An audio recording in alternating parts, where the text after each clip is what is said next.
Assalamualaikum warahmatullahi wabarakatuh. Halo Bapak Ibu Guru calon guru penggerak angkatan 6. Bagaimana kabarnya? Mudah-mudahan kita semua masih diberikan kesehatan dan kebahagiaan. Nah, pada kesempatan kali ini saya akan memaparkan koneksi antar materi, kesimpulan dan refleksi pemikiran Ki Hajar Dewantara.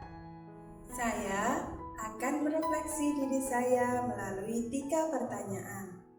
Yang pertama, apa yang Anda percaya tentang murid dan pembelajaran di kelas sebelum Anda mempelajari modul 1.1? Yang kedua, apa yang berubah dari pemikiran atau perilaku Anda setelah mempelajari modul ini? Kemudian yang ketiga, apa yang dapat segera Anda terapkan lebih baik agar kelas Anda mencerminkan pemikiran Ki Hajar Dewantara?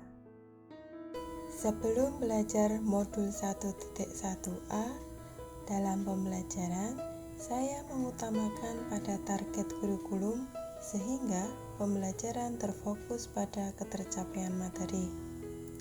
Pembelajaran lebih mengutamakan aspek kognitif murid dan mengabaikan kemampuan sosial emosional murid. Saya kurang memahami karakteristik murid ketika mengajar menggunakan metode yang cocok menurut saya tanpa memperhatikan kebutuhan dan keinginan murid. Fokus utama guru adalah kelas tertib, tenang, pandangan terpusat pada guru dengan harapan murid dapat dengan mudah memahami materi yang disampaikan.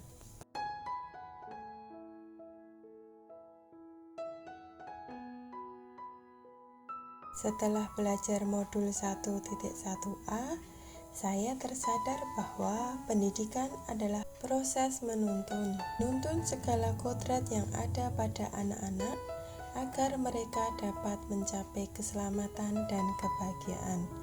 Pendidikan anak sejatinya menuntun anak mencapai kekuatan kodratnya sesuai dengan alam dan zaman.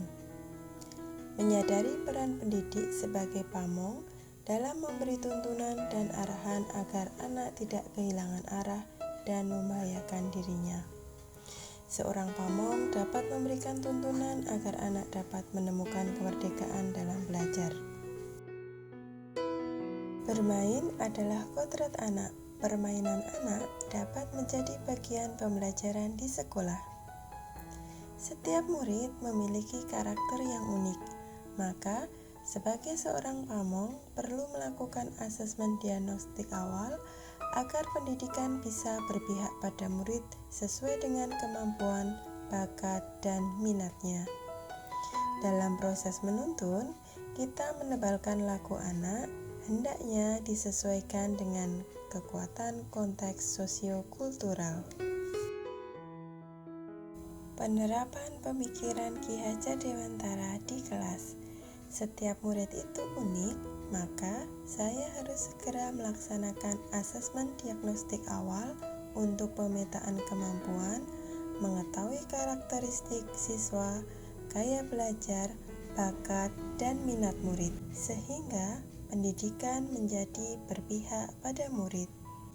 Merancang dan melaksanakan pembelajaran yang sesuai dengan kebutuhan peserta didik, pembelajaran yang bermakna, menyenangkan, inovatif, menggunakan metode yang bervariasi, sehingga anak dapat mencapai kemerdekaan belajarnya sesuai dengan kodrat alam dan kodrat zaman. Menumbuh kembangkan potensi murid dengan pembiasaan budaya positif dengan memperhatikan kearifan lokal budaya setempat agar anak tumbuh selamat dan bahagia. Memposisikan diri sebagai pamong yang membimbing, memfasilitasi, dan bisa menginspirasi murid dan dapat mengembangkan segala potensi yang dimiliki murid. Selanjutnya, menciptakan kondisi belajar yang nyaman dan menyenangkan sesuai dengan kodrat anak, yaitu bermain.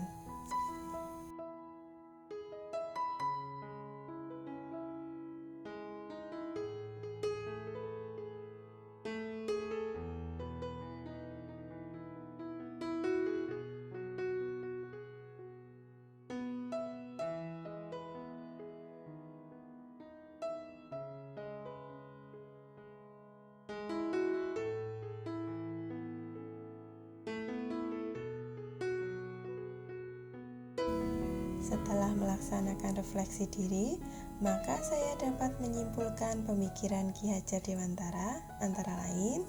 Yang pertama, dasar pendidikan Ki Hajar Dewantara adalah menuntun.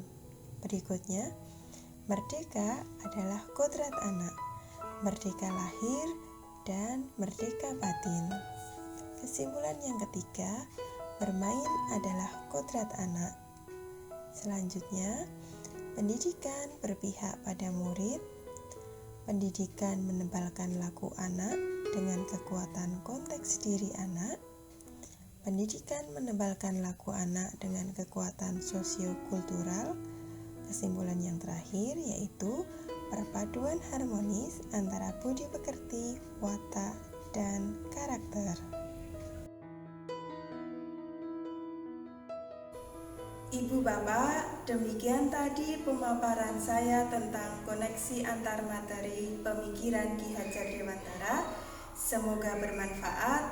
Salam dan bahagia.